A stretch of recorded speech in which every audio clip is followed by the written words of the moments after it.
Hi hello sister base எல்லாருக்கும் இன்றைக்கி காலை வணக்கம். இன்றைக்கி வாங்க செகண்ட் ஐடி போட போகிறேன். ஃபஸ்ட் ஐடி எங்கள் வீட்டுக்காருக்கு.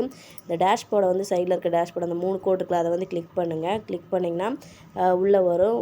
டேஷ்போர்டு ஓப்பன் அட்வர்டைஸ்மெண்ட் கீழே அதுக்கு கீழே ஜெனாலஜி ட்ரீன்னு இருக்கும். அந்த ட்ரீயில் வந்து ஆட் யூசர் அப்படின்னு கிளிக் பண்ணுங்கள். கிளிக் பண்ணோடனேவும் ஃபஸ்ட் நேம் வரும், லாஸ்ட் நேம் வரும். அடுத்து நம்மளோட ஸ்பான்சர் நேம் நம்மளோட நேம் வரும், யார் கீழே நம்ம போடுறோம் அப்படின்றதுனால நேம் ஃபஸ்ட்டு டைப் பண்ணிக்கோங்க. லாஸ்ட் நேம் கம்பல்சரி ஆதார் கார்டை பார்த்து டைப் பண்ணுங்கள். ஏன்னா பேங்க் டீட்டெயில் எல்லாத்துக்குமே ஆதார் கார்டு கொடுத்துருப்பீங்க.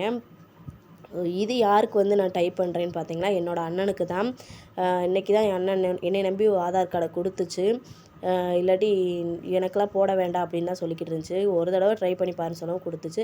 அடுத்து வந்து ஆதார் கார்டில் இருக்க நேம் அப்படியே டைப் பண்ணிட்டீங்கன்னா, அடுத்து வந்து டேட் ஆஃப் பர்த்து அடிச்சுக்கோங்க. Mobile number அடிச்சுக்கோங்க.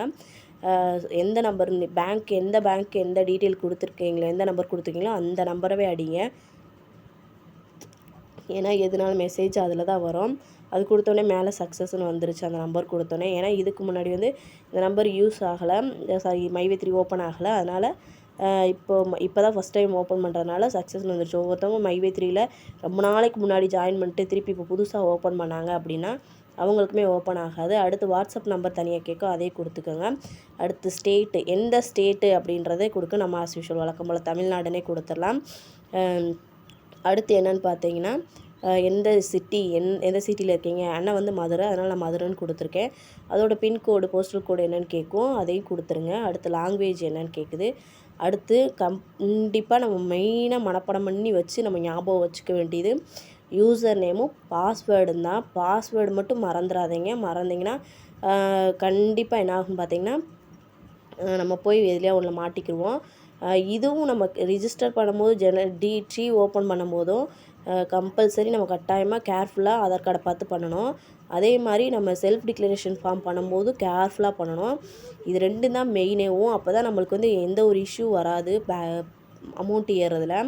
அடுத்து வந்து கன்ஃபார்ம் பாஸ்வேர்டு அடிச்சுக்கோங்க. என் அண்ணனுக்கு வந்து நான் இப்போ தான் ஃபஸ்ட் டைம் பண்ணுறேன், அதனால் எல்லாமே கரெக்டாக வந்துக்கிட்டு இருக்கு.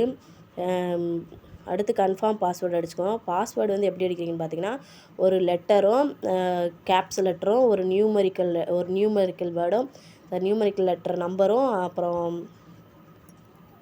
6 லெட்டருக்கு மேலே தான் இருக்கணும் கம்பல்சரி. மறந்துடாதீங்க. கண்டிப்பாக நம்ம யோசிச்சுக்கோங்க. ஒரு அல்ஃபபெட் லெட்ரு, ஒரு நம்பரு, அப்புறம் ஒரு 6 லெட்டருக்கு மேலே பாஸ்வேர்டு. இல்லாட்டி ராங் தான் காட்டும். கரெக்டாக அடிச்சுக்கோங்க. நல்லா ஞாபகம் வச்சுக்கோங்க. இல்லைன்னா இது இஷ்யூ வந்துச்சுன்னா ஒரு 3 நாளைக்குள்ளே நம்ம சரி பண்ண முடிஞ்சால் சரி பண்ணிடலாம். இல்லை அதுக்கு மேலே போயிடுச்சுன்னா நம்ம அதுக்கு வந்து அமௌண்ட்டு பே பண்ணி பனிஷ்மெண்ட் அமௌண்ட் மாதிரி பே பண்ணி நம்ம அதுக்கப்புறம் தான் சேஞ்ச் பண்ண முடியும். நல்லா கேர்ஃபுல்லாக பண்ணிக்கோங்க. இப்போ அடுத்து வந்து கேப்சா என்ட்ரி அடிக்கிறது. ஸோ இதை பார்த்தாலே உங்களுக்கு பொறுமையாக பார்த்தாலே புரியும். இதில் ஏதாவது டவுட்னால் கேளுங்க. இப்போ வந்து ஓஎம்ஐடி தான் போடுறேன் அண்ணனுக்கு. அடுத்து கொஞ்ச நாள் கழித்து ஓஎம் பார்க்கட்டும், அப்புறம் பிஎம் போட்டு விடலான்னு இருக்கேன். எங்கள் அண்ணன் சரின்னு சொன்னால் தான் போடுவேன்.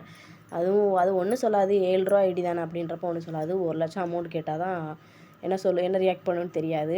அதை பற்றி பிரச்சனை, இப்போதைக்கு இதை பார்க்கட்டும். ஸோ கண்டிப்பாக நீங்களும் இந்த மாதிரி சிஎம் ஆகிட்டிங்கன்னா ஏதாவது ஒரு SG1 ஆகிறதுக்கு ட்ரை பண்ணுங்கள். நம்மளோட இதை வந்து நம்ம தான் டெவலப் பண்ணிட்டே போகணும். முடிஞ்ச வரைக்கும் இதில் நம்பிக்கையோடு செயல்படுவோன்றதான் என்னோடய கருத்து. மேற்கொண்டு நம்ம எதையும் நினச்சி பயப்பட வேண்டாம்.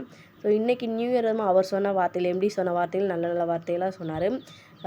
நம்பிக்கைக்குரிய வார்த்தைகளாகவும் இருந்துச்சு. நான் வந்து இப்போ எங்கள் வீட்டுக்காருக்கு போட்டிருக்கேன் ஃபஸ்ட் ஐடி. செகண்ட் ஐடி போட்டவங்க வந்து ஓப்பன் பண்ணவே இல்லை. தேர்ட் ஐடி போட்டவங்க ஓப்பன் பண்ணவே இல்லை. இப்போ எங்கள் அண்ணனுக்கு போட்டிருக்கேன். அதே மாதிரி ஒரு ஐடியில் 2 பேர் பார்க்கலாமா அப்படின்ற ஒரு டவுட் இருந்துச்சுன்னா கேளுங்க. நான் அதுக்கு எக்ஸ்ப்ளனேஷன் கொடுக்குறேன், அடுத்த வீடியோவில் கொடுக்குறேன் பேசுகிறப்ப. எனக்கு போட்டவங்க வந்து நாராயணனா போட்டாங்க. அவங்களுக்கு கீழே ஸ்ட்ரைட்டாக ரெஃபரல் பண்ணவங்க 3 பேர் 4 பேர் இருக்காங்க. முடிஞ்ச வரைக்கும் இது நல்லதுன்னா நம்மளை சுற்றி இருக்கவங்களையும் நம்ம டெவலப் பண்ணி விடுவோமே, தப்பு இல்லையே. தேங்க்யூ.